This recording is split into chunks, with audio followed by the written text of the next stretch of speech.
Assalamualaikum warahmatullahi wabarakatuh.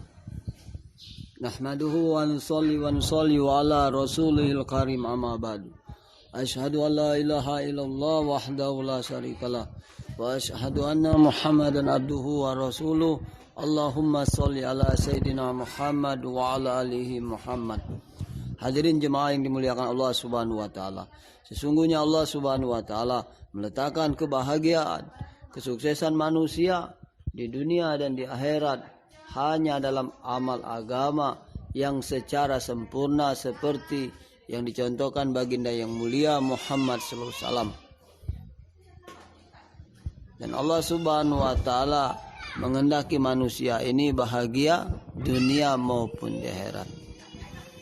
Untuk itu Allah Subhanahu wa taala, Allah Subhanahu wa taala ciptakan manusia dan jin ini punya maksud dan tujuan hidup. Ulama katakan maksud dan tujuan hidup manusia ini diciptakan oleh Allah Subhanahu wa taala ada 4 maksud. Yang pertama, Allah Subhanahu wa taala, maksud Allah Subhanahu wa taala ciptakan jin dan manusia sebagaimana firman Allah Subhanahu wa taala, "Wa ma khalaqtul jinna wal insa illa liya'budun." Tidak kuciptakan jin dan manusia untuk beribadah kepada Allah Subhanahu wa taala. Untuk itu Allah Subhanahu wa taala ciptakan kita manusia di dunia ini agar kita ini tidak lupa kepada Allah untuk melaksanakan perintah Allah, mengikuti kehidupan yang dicontohkan Allah, siapakah itu baginda yang mulia Muhammad SAW. Jangan sampai kehidupan kita dunia ini sia-sia.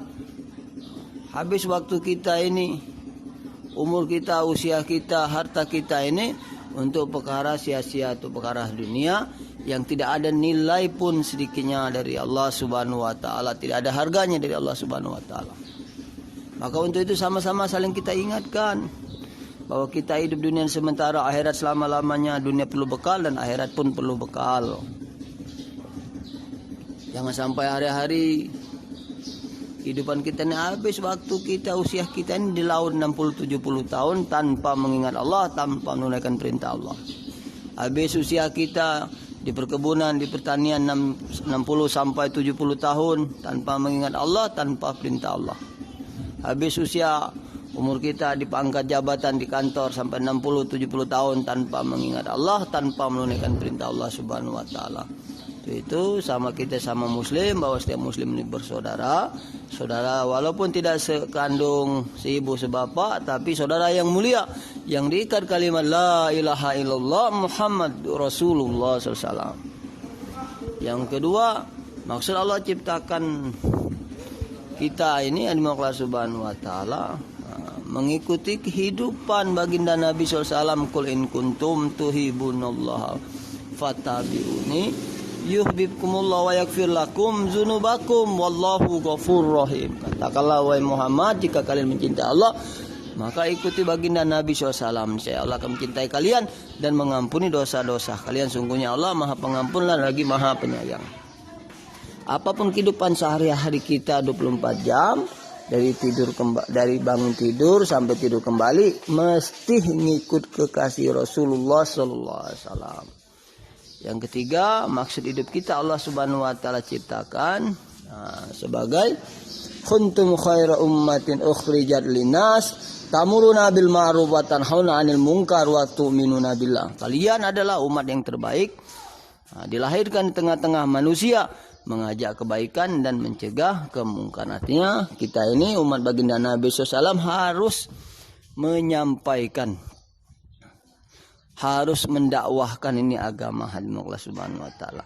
Orang yang menyampaikan kebaikan, bicara baik, maka dia yang akan mendapat kebaikan, karena telinga yang dekat mendengar adalah orang yang menyampaikan dibandingkan orang yang mendengarkan.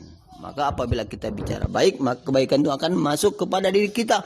Apabila kita bicara tidak baik, maka kebaikan itu akan masuk ke diri kita juga. La ilaha illallah. Nah, ini Allah Subhanahu wa taala. Jadi jangan sampai waktu kita ini, hari-hari kita ini kita sia-siakan. Ajak manusia sebanyak-banyaknya untuk kenal kepada Allah, taat kepada Allah. Baginda Nabi SAW sabdakan, barang siapa mengajak kebaikan maka dia akan mendapatkan pahala yang sama tanpa mengurangi orang yang mengamalkan. Yang keempat, maksud tujuan hidup kita di dunia ini Allah Subhanahu wa taala, dilahirkan oleh Allah Subhanahu wa taala, tidak bawa apapun, tidak bawa sehelai kain pun dalam keadaan telanjang. Kalau bayi dilahirkan tidak bawa apa-apa, Allah Subhanahu wa taala ketika kita besar, dewasa, ketika punya kedudukan, jabatan, sehingga kita lupa kepada Allah Subhanahu wa taala. Apa yang ada di diri kita ini, yang dimiliki kita sekarang bukan punya kita, punya Allah Subhanahu wa taala. Hendaklah sebagian dari diri kita, punya kita ini, harta di waktu kita ini, sebagian ini punya orang lain yang Allah Subhanahu wa taala amanahkan. Untuk itu Allah Subhanahu wa taala, marilah sama-sama kita saling ingat mengingatkan agar kita ini sama-sama selamat dunia maupun di akhirat, bahagia dunia maupun bahagia di akhirat. Sangat perlu hadirin Allah Subhanahu wa taala. Mungkin itu saja yang dapat saya sampaikan. Bayan singkat, mudah-mudahan Allah Subhanahu wa taala memberikan kebaikan, terutama perbaikan diri saya, keluarga saya dan seluruh umat.